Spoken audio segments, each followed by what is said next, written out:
केरल में लव जिहाद को लेकर जी न्यूज ने पिछले हफ्ते एक बड़ा खुलासा किया था।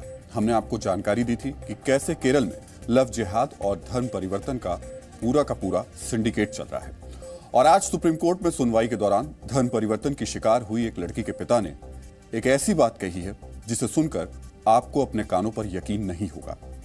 आपने कभी ना कभी कंप्यूटर हैकिंग के किस्से तो जरूर सुने होंगे, लेकिन अगर हम आपसे ये कहें कि केरल में धर्म परिवर्तन और लव जिहाद के लिए इमोशनल हैकिंग की मदद ली जा रही है, तो आप शायद हमारी बातों पर भरोसा ना करें। लेकिन केरल में ये सब कुछ हो रहा है। इस पूरे मामले को समझने से पहले आपको सुप्रीम कोर्ट में आज हुई सुनवाई से जुड़ी कुछ जरूरी बातें बता देते हैं। सुप्रीम कोर्ट ने केरल में हिंदू लड़की हादिया और मुस्लिम लड़के शफीन की शादी के मामले में सुनवाई करते हुए लड़की के पिता को आदेश दिया कि वो 27 नवंबर को पीड़ित लड़की को अदालत में लेकर आए। इस मामले में मुस्लिम युवक शफीन पर हिंदू लड़की हादिया को बहला फुसलाकर शादी करने और उसका जबरदस्ती धर्म परिवर्तन कराने का आरोप है। इसके अलावा उस पर यह आरोप भी है कि उसने पीड़ित लड़की का ब्रेन वॉश करके उसके दिमाग में आतंकवाद का समर्थन करने वाली बातें भरी थी।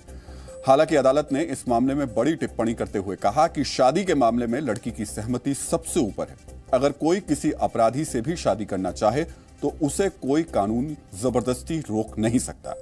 अदालत ने एनआईए से भी पूछा कि क्या कोई ऐसा कानून है जिससे किसी अपराधी के साथ एक बालिग लड़की प्यार नहीं कर सकती या फिर उससे शादी नहीं कर सकती।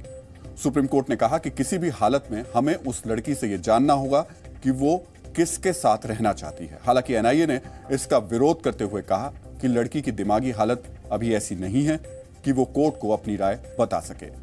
एनआईए की तरफ से एडिशनल सॉलिसिटर जनरल ने यह दलील दी कि किसी शख्स को इतना बहका दिया जाए कि वो अपने मजहब और माता पिता से ही नफरत करने लगे तो उस वक्त यह कहना ठीक नहीं होगा कि वो अपनी मर्जी से ऐसा कर रहा है। इस पर सुप्रीम कोर्ट ने कहा कि वो पीड़ित लड़की से ओपन कोर्ट में बात करके उसकी मानसिक हालत को समझने की कोशिश करेंगे। कोर्ट ने यह भी कहा कि अगर यह पाया जाता है कि लड़की को बहलाया फुसलाया गया तो उसकी जांच का आदेश भी दिया जाएगा। इस बीच सुनवाई के दौरान एनआईए की तरफ से यह पक्ष भी रखा गया कि केरल में लव जिहाद और धर्म परिवर्तन का मामला कोई सामान्य मामला नहीं है। वहां एक पूरा तंत्र काम कर रहा है जिसमें कई संस्थाएं जुटी हुई हैं। एनआईए ने यह भी कहा कि केरल में 89 मामलों में से 9 मामले सिर्फ उस संस्था के सामने आए हैं जिससे इस लड़की यानी हादिया का भी मामला जुड़ा हुआ है। सुनवाई के दौरान पीड़ित पिता और एनआईए की तरफ से यह बात भी रखी गई कि केरल में लड़कियों का मनोवैज्ञानिक अपहरण हो रहा है। पिछले हफ्ते जब जी न्यूज ने केरल से ग्राउंड रिपोर्टिंग करके धर्म परिवर्तन और लव जिहाद वाले रैकेट का खुलासा किया था, तब हमारे कैमरे पर कई पीड़ित लड़कियों ने यह बात स्वीकार की थी कि उन्हें इमोशनल हैकिंग का शिकार बनाया जा रहा है। उस वक्त हमने आपको एक पीड़ित लड़की की डायरी भी दिखाई थी जिसके पहले पेज पर उसने लिखा था आई एम डेड। ऐसे में सवाल ये कि क्या केरल में लड़कियों के मनोवैज्ञानिक अपहरण की थ्योरी से इनकार किया जा सकता है?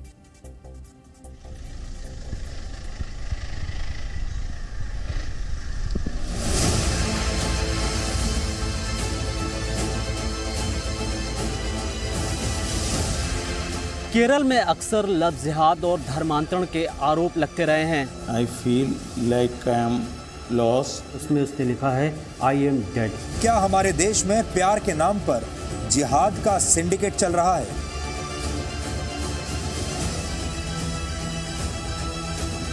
इनका भी धर्मांतरण कराया गया था। ഞാനൊരു മതത്തിലോട്ട് കൺവേർട്ട് ആയ ആളാണ്.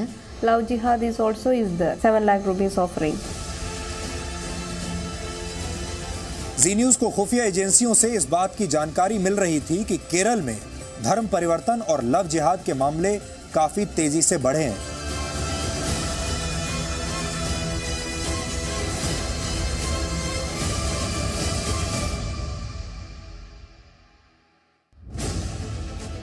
तेईस अक्टूबर को जी न्यूज ने केरल में लव जिहाद और धर्म परिवर्तन का जो सच दिखाया था वो तो सिर्फ शुरुआत थी।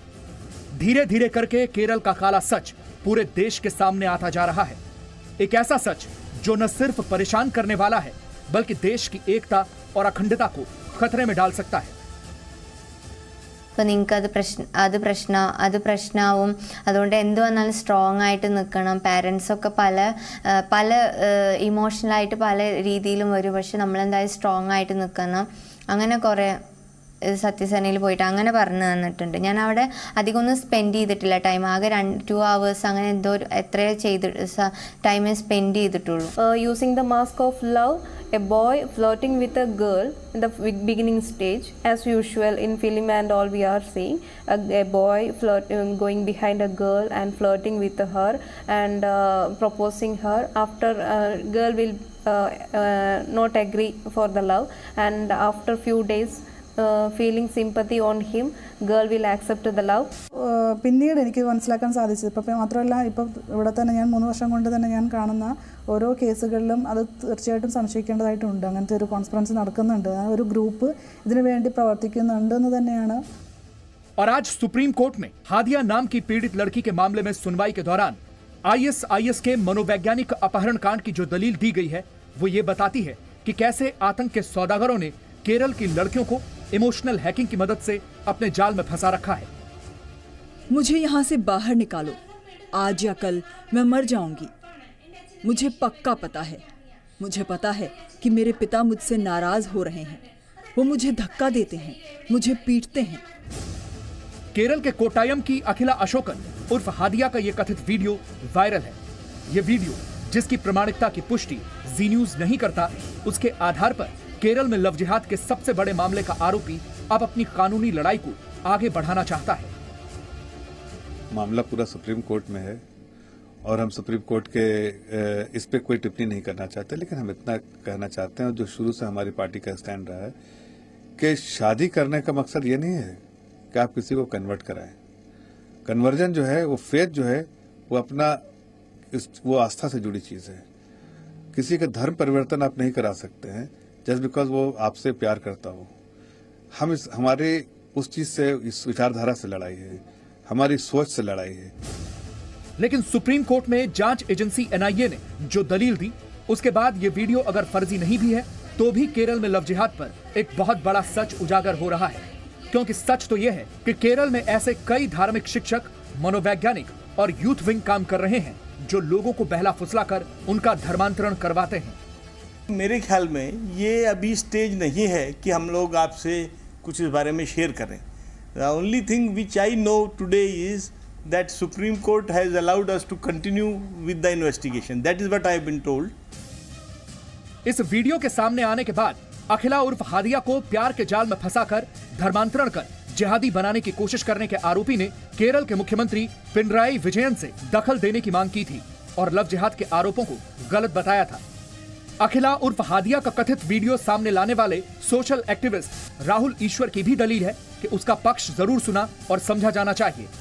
This is not a community issue. This is not a matter of any religion's pride. Akhila Hadia is an individual. She took a decision. Maybe we will disagree with her decision. But as an Indian citizen, there are some rights that we should give Akhila Hadia. That is non-negotiable and that shouldn't be compromised. वैसे मामले सिर्फ एक नहीं, कई सारे हैं. I am sure that my daughter's case is full and full as a love jihad style, because a person who was studying with her and he was joining Jibba Medical College for MBBS, and he is Sajjad Rahman, and my daughter joined BDS at Poinachi Dental College at Kasaragod district, and by 2013 it is told that along with his mother he took my daughter to Salafi Center at Statue to convert her to Islam. Kerala के बिंदु संपत अपनी बेटी निमिषा के साथ love जिहाद के जरिए हुई साजिश का सच अब दुनिया को बताने लगी हैं. बिंदु संपत ने सुप्रीम कोर्ट में गुहार लगाई है कि जिस तरह अखिला उर्फ हादिया के मामले में NIA जांच कर रही है, वैसे ही निमिषा के मामले में भी NIA जांच करे. डेंटल में पढ़ते पढ़ते सडनली उसके साथ भी यही हुआ कि प्यार, और प्यार के नाम पे फिर इस्लाम, फिर उसके साथ में धोखाधड़ी हुई प्यार में, फिर कुछ सहेलियों ने उसको बहलाया, फिर उसको डॉक्टर जाकिर नायक का के सारा लिटरेचर दिया पढ़ने के लिए, और उसके बाद में उसको इस नाम से करके पहले शादी कर दी गई, और वो भी एक और आदमी जो क्रिश्चियन था जो कन्वर्ट होके मुस्लिम हुआ, और ये कह के कि आप दोनों कन्वर्ट्स हो तो आप प्योर मुस्लिम से शादी नहीं कर सकते. पर आज ये हालत है कि अब उस बच्ची को खुरासान में अफगानिस्तान में ले जाया गया है, ये कह के कि वो एक कारपेट का कोई बिजनेस करने के लिए श्रीलंका जा रही है. अभी के जो DGP हैं पुलिस, उनके की खुद की रिपोर्ट है कि दावा स्क्वाड्स एग्जिस्ट कर रहे हैं। लव जिहाद is a reality in Kerala. Kerala police ने खुद ने एनआईए को 85 से ज़्यादा केसेस दिए हैं जो एग्जामिन करने के लिए कोर्ट के ऑर्डर के बाद में। तो there are too many questions and we need an investigation. We can't allow our own state to fall in this kind of a situation. Nimisha की मां बिंदु संपत की याचिका में आरोप लगाया गया है कि केरल में लव जिहाद के लिए पूरा रैकेट काम करता है। आरोपों के मुताबिक आईएसआईएस का ये रिक्रूटमेंट मॉडल सिर्फ भारत में ही नहीं बल्कि दुनिया में कई और जगहों पर भी है। बहुत ही एक वेल ऑयल्ड और वेल ऑर्केस्ट्रेटेड स्कीम है, एक पूरा पैटर्न है, एक मोडस ऑपरेंडी है। उसमें कई सारे लोग अलग अलग टीम्स में काम करते हैं और उन अलग अलग लोगों का अलग अलग रोल होता है। कुछ लोगों का रोल खाली उस लड़की से दोस्ती करने का होता है, कुछ और लोग इस तरह से काम करते हैं कि उसको इस तरह के सवाल पूछें और उसको इंडोक्ट्रिनेट करने की कोशिश करें, रेडिकलाइज करने की कोशिश। इसमें हमने इंटरनेशनल मीडिया की भी रिपोर्ट्स कोर्ट के सामने रखी हैं जिसमें ये पता चला है कि ये एक फिनोमिना खाली इंडिया सेंट्रिक नहीं है, ये फिनोमिना वर्ल्ड ओवर भी इस तरह का फिनोमिना चल रहा है, जिससे ये पता चलेगा कि ये आइसोलेटेड इंसिडेंट्स नहीं है। वैसे इस खबर का एक सच ये भी है कि केरल में सभी को मालूम है कि लव जिहाद और धर्म परिवर्तन की साजिश कई दिनों से चल रही है, लेकिन डर की वजह से कोई सामने नहीं आना चाहता। कुल मिलाकर ये मामला और हालात दोनों ही बेहद गंभीर हैं और इस सच्चाई को स्वीकार करने के बजाय उसे ठंडे बस्ते में डालकर वोट बैंक की राजनीति करना केरल ही नहीं बल्कि देश की एकता और अखंडता के लिए एक बहुत बड़ा खतरा साबित हो सकता है।